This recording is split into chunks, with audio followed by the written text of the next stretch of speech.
You have always mistaken your suffering for sanctity. You believed that by absorbing the pain of others, you were fulfilling some divine role, perhaps even achieving a higher spiritual frequency. But what if I told you that your forgiveness, endlessly given and seldom earned, was not a sign of strength, but a symptom of unconscious bondage? The empath, as we name this archetype, is not born from light, but from injury. It is the child who learned to monitor the emotional climate of others in order to survive. It is the daughter who read her mother's silence like a prophecy. The son who deciphered his father's rage like sacred scripture. This sensitivity was not a gift bestowed. It was a survival mechanism evolved in the shadows of unpredictable affection. And so the empath grew fragile in their strength, radiant in their wound. But here lies the danger. Empaths often conflate love with self-erasure. They offer forgiveness like a sacrament, even to those who violate the soul. Why? Because deep in the unconscious, there is a terrifying belief that if they cease forgiving, they will cease being loved. They fear rejection, not just of the other, but of the self that was forged in pleasing the other. So they forgive the narcissist, the abuser, the betrayer. They make excuses for the mask wearer, and in doing so, forget that they too are wearing a mask called peace, a mask called compassion, a mask that hides the rage of the abandoned child within. But there comes a sacred rupture, a moment of reckoning, when the empath stops forgiving, when the soul, exhausted from turning the other cheek, turns inward instead. This is not an act of vengeance, but of awakening. It is the threshold of individuation, the point at which the false self begins to crack, and the authentic self whispers through the fractures. At that moment, masks fall, not just those of the others, but your own. And what you see in the rubble is terrifying. You see how your empathy has been weaponized against you, how your light has been siphoned to feed the shadows of others. You see the truth. You were too kind to speak and too frightened to admit that not everyone who needed you was worthy of you. When the empath stops forgiving, they begin remembering the moments they swallowed truth to keep the peace, remembering the times they apologized for things that wounded them just to maintain connection. They recall, not with bitterness, but with brutal clarity, how they betrayed themselves in the name of harmony, and they weep not for the other, but for the self they abandoned at the altar of approval. But this grief is sacred. It is the alchemical fire that burns the false persona and forges the soul in gold. Do not mistake this fire for cruelty. When you stop forgiving those who refuse to change, you are not becoming cold, you are becoming conscious. You are no longer participating in the grand illusion of projection where the empath sees the wounded child in the predator and believes they can mother it into light. This is not love. It is enmeshment masquerading as compassion. It is the archetype of the martyr fused with the illusion of the savior. It is a complex born from the fear of abandonment and fueled by unconscious guilt, but the psyche longs for balance. And so, in dream after dream, the unconscious sends messages, wolves wearing the face of lovers, broken clocks that bleed, houses with locked rooms you never enter. These are not just symbols, they are psychic alarms, warnings from the self, that your forgiveness has become a prison, that your mercy, unchecked by discernment, is spiritual self-harm. When the empath finally heeds the message, they step into the terrifying realm of shadow work. Here they encounter the rage they buried beneath kindness, the resentment that simmered under their smiles. The truth they feared would make them unlovable. And here is where the miracle begins, because in embracing that shadow, the empath reclaims their sovereignty. They no longer seek redemption in the eyes of the other. They see clearly the mask of the wounded manipulator, the predator cloaked in praise, the vampire cloaked in charm, and they speak not with fury, but with finality. They say no, they say leave, they say I see you. And when they do, the masks fall, because the spell is broken. The performance ends when the audience walks away. The narcissist cannot mirror what you refuse to project. The manipulator cannot twist what you no longer hide. Your clarity becomes their unmasking. Your truth becomes their undoing. The power you gave away in the form of forgiveness returns to you in the form of boundaries. But there is grief here too, because once the masks fall, the fantasy dies. You must mourn the illusion, the version of them you believed in, the potential you fell in love with, the promise that never came. You must bury the idea that your love could fix them. And in that burial, something unexpected occurs. Your soul resurrects. This is individuation. This is the path the mystics walked, the prophets burned, for it is the death of the false self and the birth of the inner sovereign. And it begins not with light, but with a refusal to betray your own darkness. I have said before, one does not become enlightened by imagining figures of light, but by making the darkness conscious. The empath who stops forgiving is not becoming evil, they are becoming whole.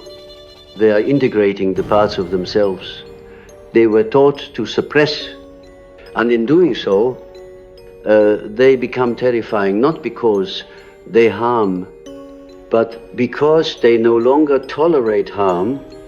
They are no longer emotionally available to those who feed on empathy without offering accountability. They are no longer psychic food for the unhealed. This frightens those who depended on their silence. But this is the cost of wholeness, to walk away from false peace, to choose inner truth over outer harmony, to become the mirror that reflects the unspoken, the unsaid, the unseen. Let us go deeper. In the collective unconscious, there exists an archetype called the divine child. This child represents the true self, the undamaged, radiant, intuitive core of being. For many empaths, this divine child was exiled early. In its place, the pleaser was born, the healer, the listener. These are noble masks, but masks, nonetheless, they serve a purpose in the trauma matrix. But they are not the face of the soul. When the empath stops forgiving, they begin searching for this lost child. They journey inward through layers of pain, betrayal, and identity confusion. They descend into the underworld of the psyche, guided not by light, but by longing. And there, beneath the rubble of false forgiveness, they find her, the radiant, furious, untamed self. She does not beg, she does not shrink, she remembers everything. And in her eyes, you see your original power, the power that does not need to be earned by pleasing, the power that does not depend on being good. It simply is this moment, this reunion is a true healing. Because it is here, you realize forgiveness was never your duty. It was your delay. It postponed your reckoning with your own truth. It kept you circling the wound instead of cleansing it. But now, the wound is ready. It has festered long enough. Your refusal to forgive the unforgivable is the scalpel. Your rage is the antiseptic. Your grief is the baptism. And you emerge not as the empath who absorbs, but as the mystic who transfigures.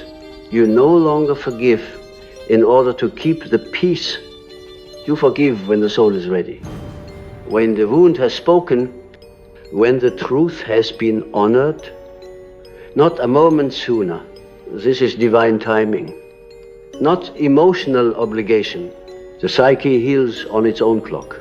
Those who demand your forgiveness on their terms are not seeking reconciliation, they are seeking control. Let them fall. Let every mask shatter. Let the silence speak the truth. Your compassion once concealed. Because when you stop forgiving what should never have been endured, you stop betraying the sacred within you, you begin to hear again the voice of the inner God, the whisper of your ancestors, the truth in your bones. It says, you were never meant to be food for their shadows. You were meant to bring light to your own. And once you begin to honor your own light, something astonishing happens. The world rearranges itself around your new frequency. What once sought to feed on your silence now trembles in the face of your sovereignty. The same people who once leaned on your kindness now accuse you of cruelty, not because you are cruel, but because you no longer allow them to drink from a well they never helped fill. This is the sacred price of awakening, to be misunderstood by those still dreaming. Let them sleep. You are not here to keep their illusions intact. You are here to embody truth. And truth, though healing, is not always gentle. The empath who stops forgiving becomes a mirror. The world cannot look away from in your eyes. The liar sees his deception in your stillness. The manipulator hears the echo of his own hunger. In your refusal to excuse the inexcusable, you force the world to feel what you once absorbed. You no longer metabolize the emotions of others, you return them, not with vengeance, but with clarity. This clarity is sacred. It is the sword of the psyche, the blade that cuts through projection and illusion. It is the voice that says, no more, not out of rage, but out of reverence for the self. And in that reverence, you find something far more profound than forgiveness. You find alignment with a deeper self, with a silent knowing that has always dwelled beneath your need to please the part of you that watched quietly, as you gave chance after chance to those who never changed. The part of you that held its breath every time you betrayed your own boundaries. That self is no longer whispering. It is roaring because it remembers what you forgot, that your energy is sacred, that your body is an altar, that your presence is not a gift to be squandered by the unworthy. This is what the world calls your change. But it is not change, It is a return. Return to essence. Return to center. Return to the truth that predates every mask you wore to survive. And as you return, you begin to see the archetypes clearly. The vampire who feeds on emotional labor disguised as need. The false prophet who weaponizes your hope to extract devotion. The eternal child who demands rescue without responsibility. You once forgave these roles endlessly because you saw the hurt behind the mask. But now, you understand, seeing their pain does not obligate you to suffer with them. Compassion without discernment is self-abandonment. And the empath who wakes up must make a sacred vow not to stop loving, but to stop leaking, because leaking love into bottomless wells is not generosity. It is martyrdom. It is the shadow of the savior complex, an archetype born when the child believes their worth is measured by how much they can heal in others, what remains broken in themselves. But you are not a wound mender. You are a light bearer. And light does not repair the darkness, it reveals it. This is your new role, not to fix, but to reflect, not to absorb, but to illuminate, not to forgive recklessly, but to bless wisely. And here, in this clarity, you begin to forgive for the right reason, not to keep the connection, but to release the chain, not to deny the pain, but to bless the lesson. You no longer forgive to forget. You forgive to remember who you are, beyond the hurt. And sometimes forgiveness isn't spoken. Sometimes it's simply the way you walk away, without ceremony, without explanation, without offering another piece of your heart as a parting gift, because you now know those who deserved your love never needed your forgiveness, and those who demanded forgiveness never truly loved you. This revelation shatters every false belief. It ruptures the myth that says love means sacrifice without end. That healing requires self-erasure, that boundaries are unspiritual. These are lies echoes of a culture that reveres the empath only when they are silent, compliant, and bleeding for others. You will not bleed anymore. The blood has already been shed. It watered the soil of your awakening. It baptized the roots of your sovereignty. Now you bloom, not in spite of your pain, but because of it.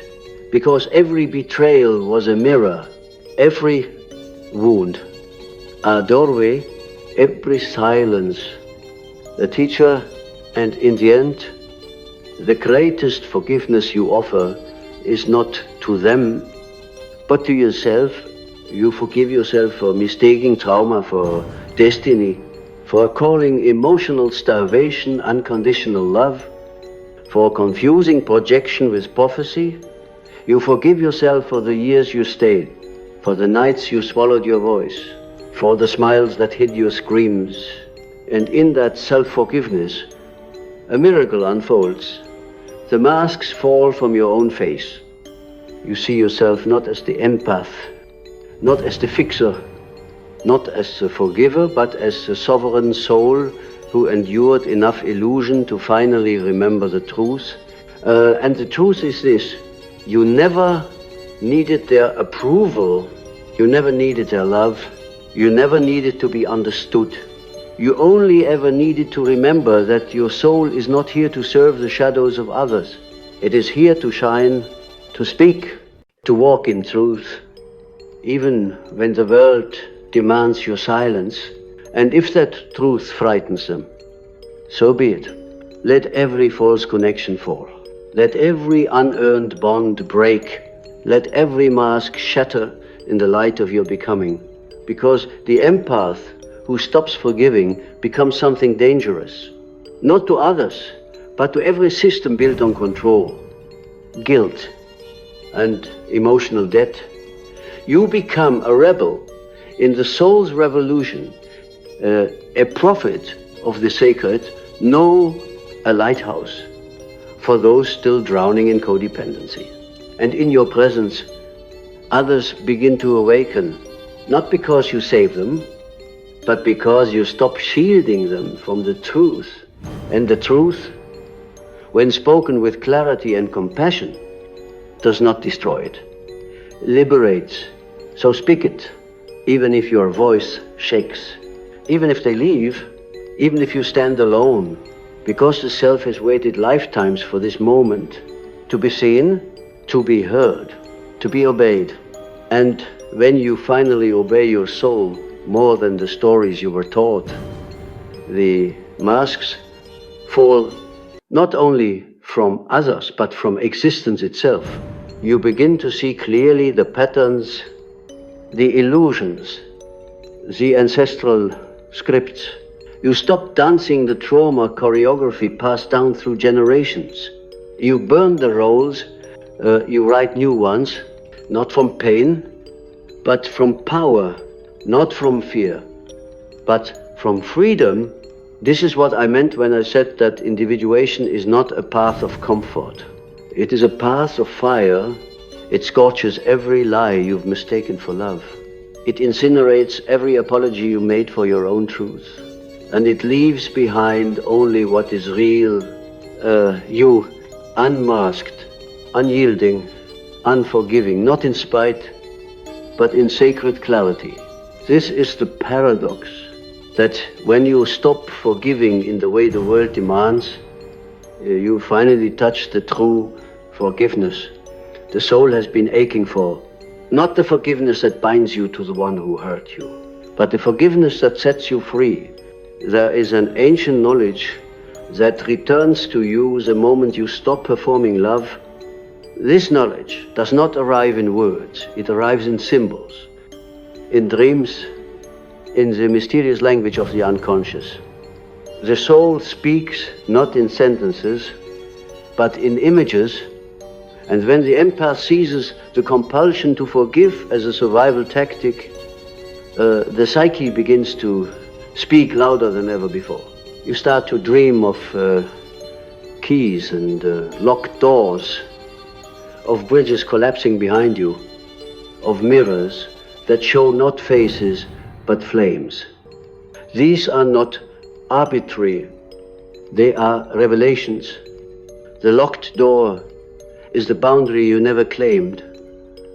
The collapsing bridge is a connection you can no longer maintain. The burning mirror is the illusion of self-sacrifice melting into truth. Every dream becomes a message from the deeper self, psychic telegram saying, it is time, come home to yourself. But what is self? Truly, it is not your story, it is not your trauma, it is not your role as the compassionate one, the understanding one, the one who always stays. The self is the eternal archetype of wholeness. It contains all polarities, love and wrath, silence and sound, light and shadow. It is what you were before you learned to fragment yourself to be safe. It is the you that remembers your sacred anger and your holy discernment. The you that knows boundaries are not walls, they are altars. You begin to rebuild your inner temple, not from apologies, but from truth, not with forgiveness, but with fire. The empath, when awakened, becomes a guardian. You no longer open your gates to every energy that knocks. You become deliberate. You sense when someone is speaking from the mask or the soul, and you no longer entertain the former. No matter how sweet their words, you are not seduced by stories of sorrow anymore. You see the difference between wounds and weapons, you once forgave because you saw the pain behind the cruelty. Now you ask, what is that pain doing to me? This is a sacred shift. You are no longer a sponge, you are a mirror. The sponge absorbs the poison of others and calls it purpose. The mirror reflects the truth without losing its shape. And the truth is, many people only loved your weakness. They felt strong when you were quiet, useful when you were soft, godlike when you were endlessly forgiving. But now your strength is an affront to their illusions. Your no feels like a thunderclap. Your silence feels like exile. And that is not your burden to carry. It is their reckoning. You are not cruel for becoming discerning. You are not cold for walking away from one-sided intimacy. You are not broken for no longer offering yourself as an emotional bandage. You are becoming real. And in the realm of the real, everything false must fall. That includes the fantasy that you could love someone into healing. You can't. Healing is not a product of proximity. It is a product of personal choice. And so many empaths stay in toxic dynamics because they see potential, but potential is not a promise. It is a projection. It is the image your soul paints over the wound of another, hoping that your light will be enough to pull them into their own. But light cannot do the work for them. It can only reveal the way. You are not the way. You are the reminder. You are not the healer. You are the reflection. And when you finally stop forgiving what must be faced, you give others the gift of their own darkness. You stop intercepting their karma. You stop delaying their lessons. You stop confusing your guilt with your guidance. And this is where the real power lives. Because in this clarity, you begin to understand forgiveness from a deeper plane, not as a transaction, not as a performance, but as a release. Forgiveness does not mean reunion. It does not mean silence. It does not mean pretending the wound never happened. Real forgiveness burns. It sears through illusion and leaves only truth. And the truth is that some people were not meant to stay. Some were meant to crack your heart open so your soul could rise through the fracture. Do not grieve their absence. Honor their function. They were initiators, not partners. They were catalysts, not companions. And the empath, when awakened, stops trying to make trauma into romance. You no longer fall for the broken bird who bites your hand. You no longer stay in places where your silence is currency. You no longer accept crumbs and call it grace. You have tasted truth now. You have knelt before your own rage. You have wept into the arms of your own shadow. You no longer fear solitude. You fear self-abandonment.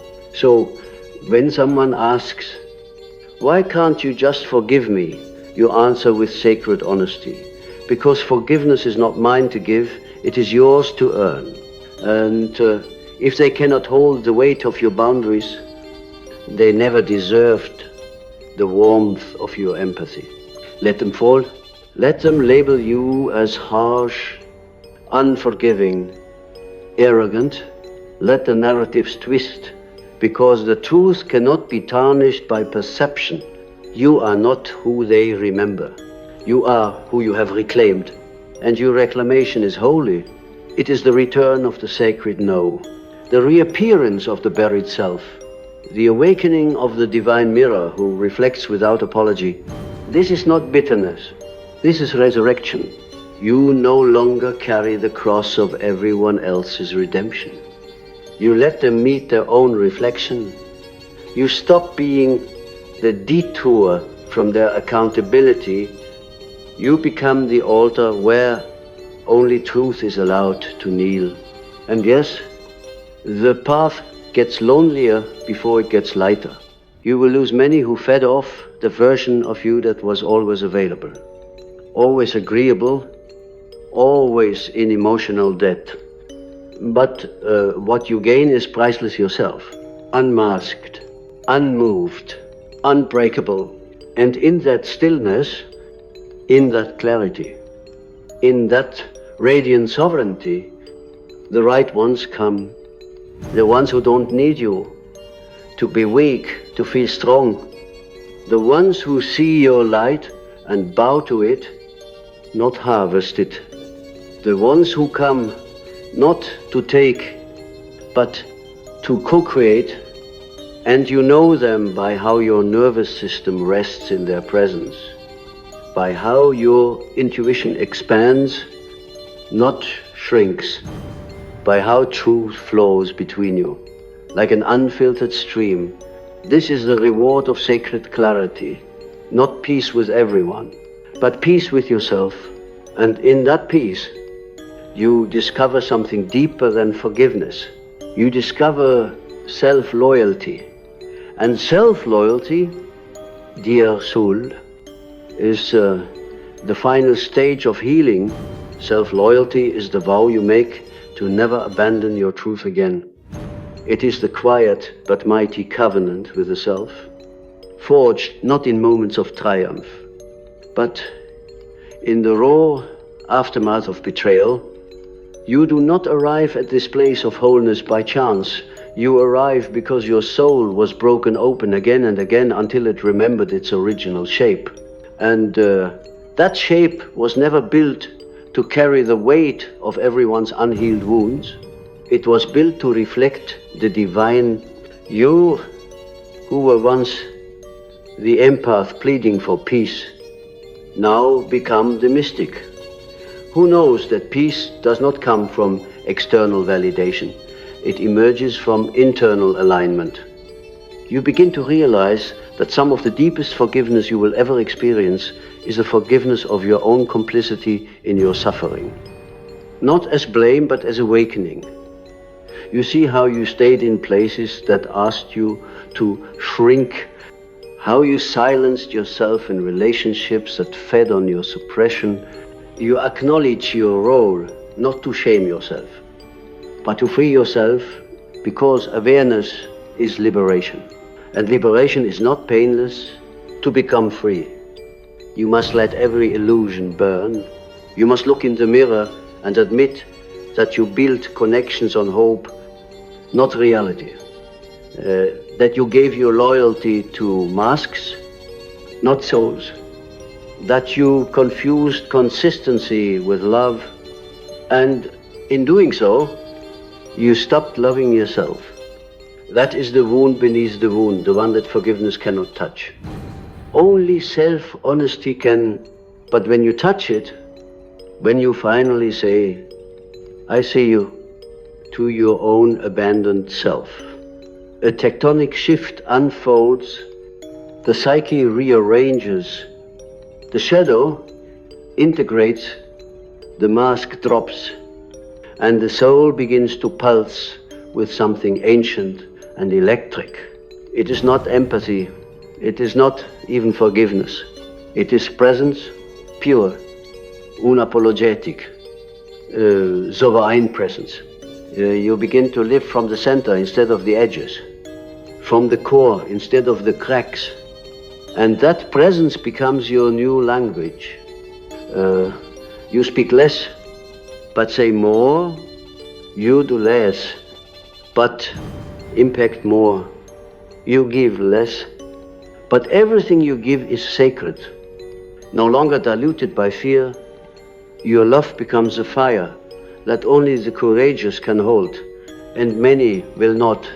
They will call you distant, they will call you selfish, they will call you changed, and they will be right. You are changed, but not in the way they think. You did not become hard, you became whole. You did not become cruel. You became clear. You did not stop loving. You stopped lying. To them, to yourself, to the illusion that empathy means erasure, it never did. Empathy is not the river in which you drown. It is the cup from which you offer when your own well is full.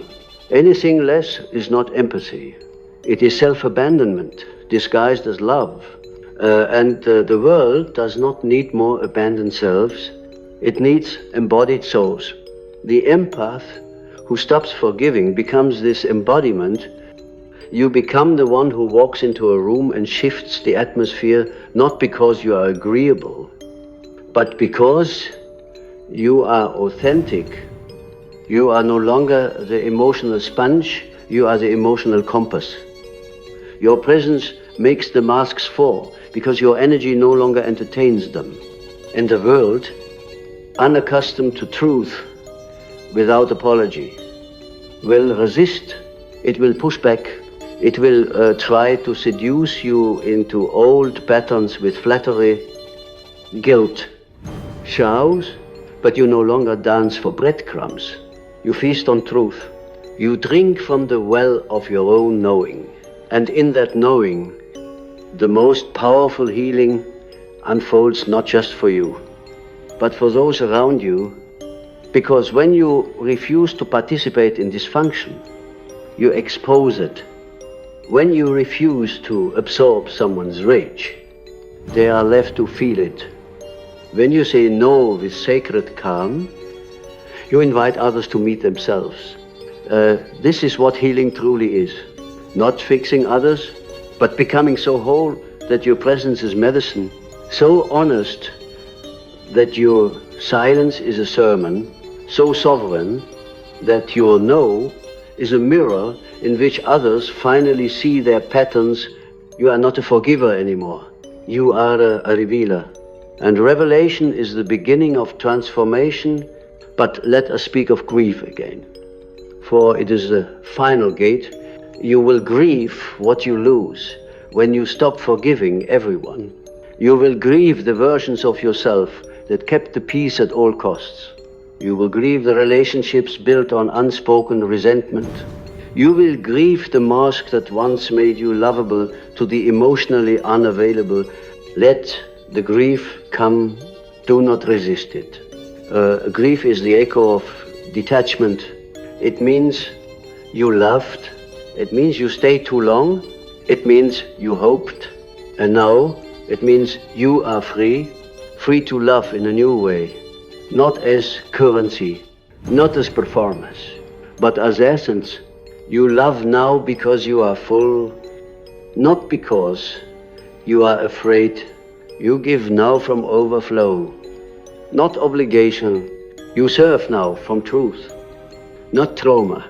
And that love, clear, fierce, untainted by guilt, is the love the world has forgotten. The love the wounded cannot manipulate. The love that says, I will not carry your shadow for you, but I will stand in mine while you meet yours. This is what the empath becomes when they awaken, not softer, stronger, not louder, wiser, not forgiving everyone, but loyal to the self that no longer needs to. So let the masks fall. Let the narratives collapse. Let the ones who fed on your weakness call you hard. Let them grieve the version of you that made their denial comfortable. Because you have awakened, you have remembered, you have returned, and in your return, the world becomes a little more honest, a little more whole, a little more sacred. So I leave you not with advice, but with a reminder. You are not here to be understood by the unhealed. You are not here to make yourself small so others feel tall. You are not here to forgive what broke your soul into silence. You are here to become what you were before the world asked you to forget. You are here to burn, to blaze, to walk through the fire of your own awakening and emerge with nothing false left on your skin.